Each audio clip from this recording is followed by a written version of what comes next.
Time's up, game over. I see right through your lies. Time's up, game over. They'll know what's real inside. Time's up, game over. Your empire's gonna fall. Welcome mga Katoon Fam! Recap muna tayo sa previous chapter. Sa nakaraang kabanata, napanood natin ang ating bida na si Woojin na matagal nang naghihirap sa kanyang bangungot na paulit-ulit hanggang hindi na kinaya pa ng katawan niya dahil sa kakulangan ng tulog, kaya naman siya ay tuluyan ng namatay. Subalit ang kamatayan niya ay nagbukas naman ng pangalawang buhay niya sa mundo ng kanyang panaginip.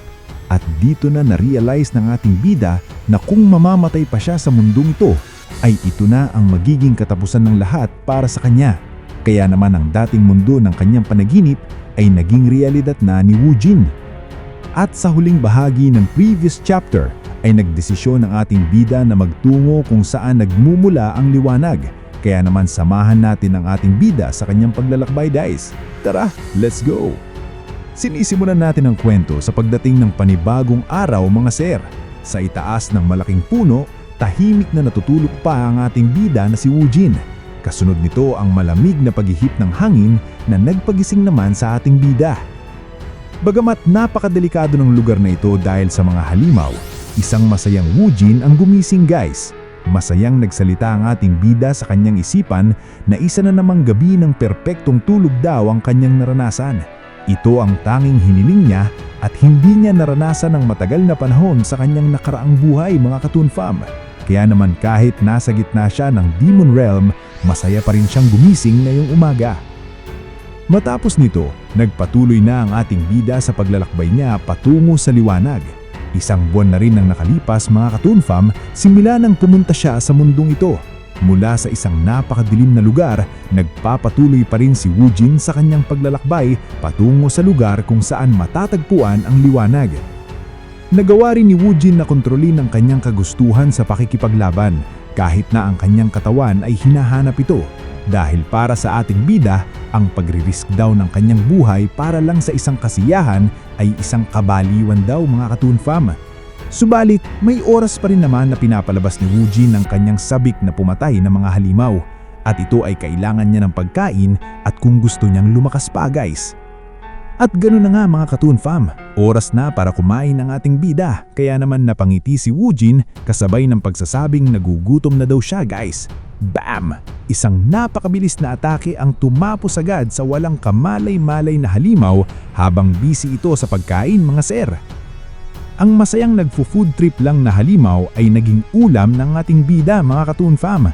At matapos ito patayin ni Woojin ay agad niyang kinuha ang monster essence nito at nagsimulang magmukbang. Nagsalita si Woojin sa kanyang isipan habang inuubos niya ang monster essence at sinabi na ang pagkain niya ng monster essence ay nagbibigay sa kanya ng pagkakataon upang makuha ang kapangyarihan ng halimaw. Matapos kumain ng ating bida, nagpahinga muna siya ng saglit at nag-isip. Ayon kay Woojin, na simula nang kumain siya ng mga monster essence ay naging madali na para sa kanya na ma-adapt sa lugar na ito. Dugtong pa ni Woojin habang kinuha niya ang isang mercenary tag sa kanyang pouch na ang nagmamay-ari daw ng katawan niya ngayon ay may status ng isang third-class mercenary. Na-realize din ni Woojin na kaya niyang basahin ang mga sulat na nakalagay sa mercenary tag na hawak ng ating bida.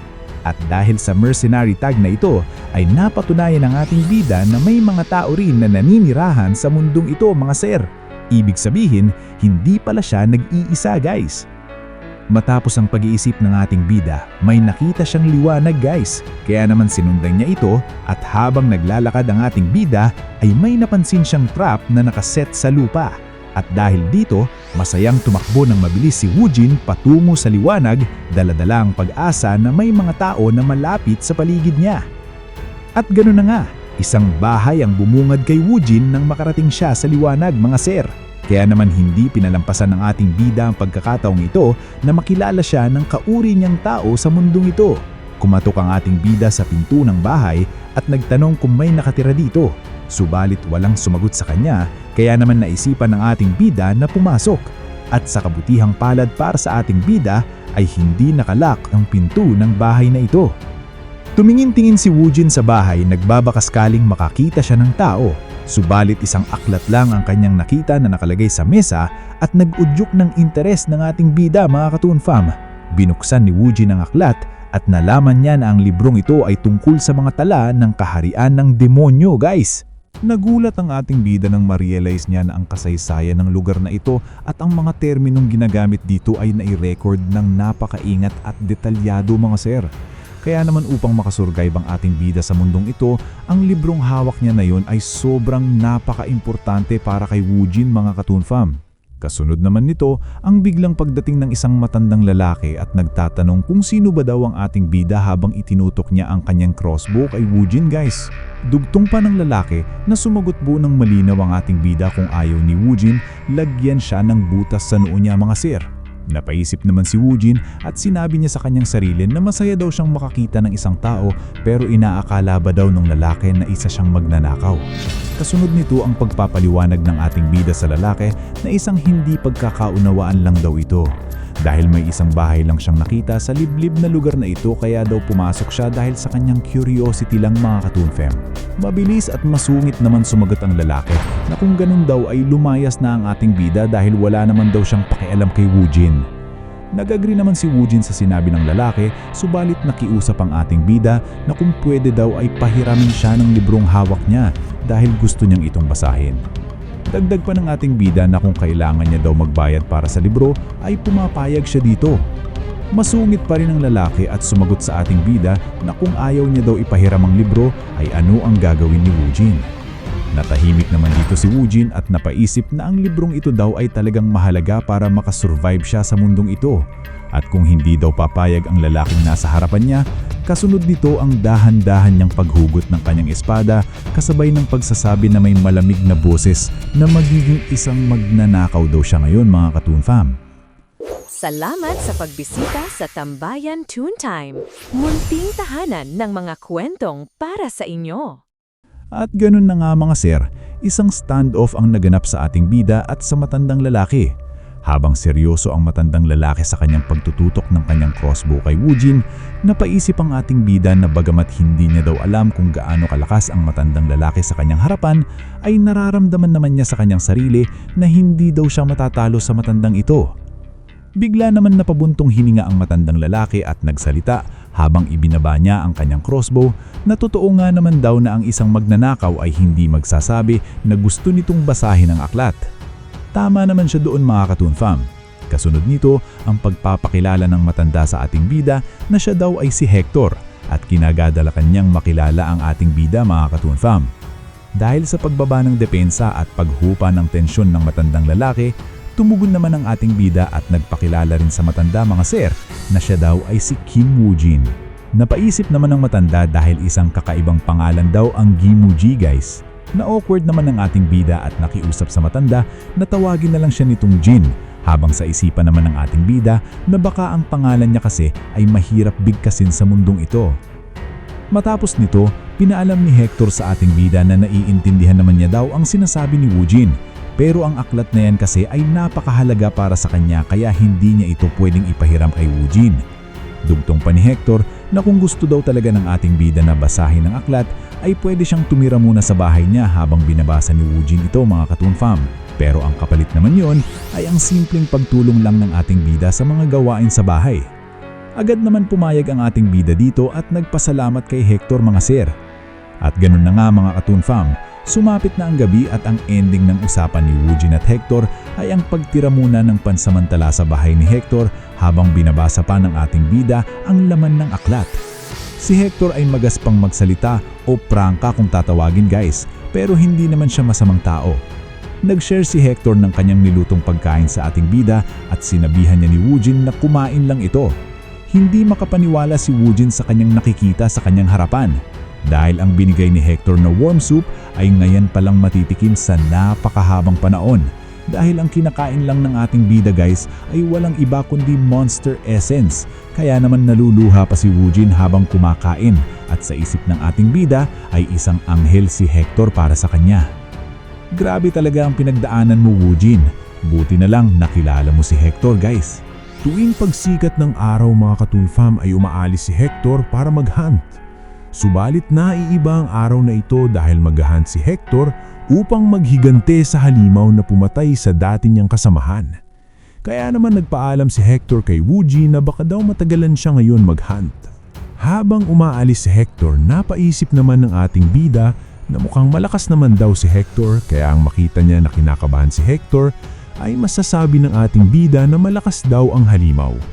At kung kinakabahan pa si Hector, ibig sabihin ay hindi basta-basta ang kanyang kakaharapin guys. Matapos nito ay nagpatuloy sa pagbabasa ng aklat ang ating bida. Naalaman ni Wujin na ang lahat ng kwento ay nagsisimula sa Northern Empire mga Katoon Fam. Sinasabing ang king ng Northern Empire ay nabulag sa kanyang kasakiman at inilagay niya ang kanyang mga kamay sa kakaibang pintuan na sinasabing naglalaman ng katotohanan ng buong nilikha at napakalaking kapangyarihan. At sa araw na iyon mga Katoon Fam, ang kalamidad ay nagsimula. Malalakas na mga halimaw ang lumabas sa kakaibang pintuan na iyon at sa loob lamang ng 9 na taon ay nagawa nitong maging demonic realm ang Hilaga. Bilang tugon, nagkaisa ang sangkatauhan at pinagsama ang maraming fraksyon upang mabuo ang isang grupo na tinatawag na Order Alliance mga Katoon Fam. Ang Order Alliance ay bumuo ng barrier upang mapigilan nila ang pagkalat ng demonic realm. Matapos magbasa ng aklat si Wujin ay marami siyang natutuhan sa history ng mundong ito. Napaisip ang ating bida at sinabi niya na tama nga daw ang kanyang hinala na marami siyang makukuhang mahahalagang impormasyon sa aklat na ito. Dugtong pa ni Wujin na sinasabi daw sa aklat na habang lumalalim sa pagpasok sa demonic realm ay mas malalakas na halimaw ang nakatira diyan guys. Na-realize din ng ating bida na habang papunta daw siya sa liwanag ay humihina naman ng mga halimaw na nakakaharap niya mga sir. Kaya naman napatanong siya sa kanyang sarili na gaano na nga ba kalalim ang lugar sa demonic realm ang kanyang nilibot at gaano na ba siya kalakas sa lugar naman na ito mga Katoon Fam. Habang nagaganap ang pag-iisip ni Wujin ay mabilis naman na tumatakbo papunta sa bahay niya si Hector. Ito ay dahil napakaraming mga halimaw na werewolves ang humahabol at nagnanasang malasahan ng laman ni Hector mga sir. Sinubukan pa rin lumaban si Hector sa pamamagitan ng mabilis na tughinto at pagpapakawala niya ng 3 mabibilis na bolts sa kanyang crossbow. Subalit madali lang ang mga ito na harangan ng mga werewolves gamit ang kanilang mga claws. Kahit 3 bolt binaliwala lang nila yun guys. At dahil dito napamura na lang si Hector at mabilis na pinagpatuloy ang kanyang pagtakbo patungo sa kanyang bahay. Habang tumatakbo siya ng matulin ay nakita niya ang isang figura na naglalakad at may hawak na sandata mga sir.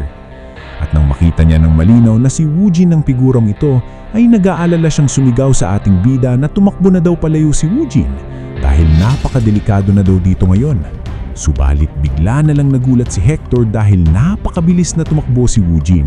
Hindi palayo sa lugar na ito kundi patungo mismo sa mga werewolves na humahabol kay Hector mga Katoon Fam. Kasunod nito ang paglundag ni Wujin sa ere upang atakehin ang isang werewolf. Kaya naman, BAM! Matagumpay na tumama ang espada ng ating bida at nagawa nitong mas slice and dice ang werewolf guys. Isang napakalinis na paghiwa ang ginawa ni Wujin na nagpabagsak sa pamamagitan ng isang atake sa kawawang werewolf mga Katoon Fam. At dahil dito, natigilan ng mga wolves sa paghabol nila kay Hector at itinuon nila ang kanilang galit sa ating bida. Gulat na gulat naman si Hector sa kanyang nakita at nasabi niya sa kanyang isipan na nagawa daw ni Wujin talunin ng napakadali sa pamamagitan lang ng isang slash ang werewolf. Natigilan naman si Hector sa kanyang pagkamangha nang tinawag siya ng ating bida at nagtanong na kung ang mga halimaw ba na ito ay makoconsider na malalakas na ba? At doon nagtatapos ang ating Chapter 1 mga Katoon Fam. Simpleng tanong lang yun, pero gusto nating lahat maalaman ang sagot. Sa susunod na episode, nakatayo si Wujin sa harap ng mga werewolves na puno ng galit at naghihintay pa rin ang sagot sa tanong niya kay Hector. Malakas ba talaga ang mga ito para sa ating bida? At paano matatapos ang labanang ito? Abangan! Maraming salamat po sa mga nanood at nakinig sa kwentong ito. Kung nagustuhan nyo, can I get a like and subscribe from you? Malaking bagay at tulong po ito para mag-grow ang munting channel na ito. Don't hesitate to leave a comment na rin po. Again, thank you very much mga Katoon Fam. Before I finish this fight, quick plug, subscribe to my channel, or you'll miss how it ends.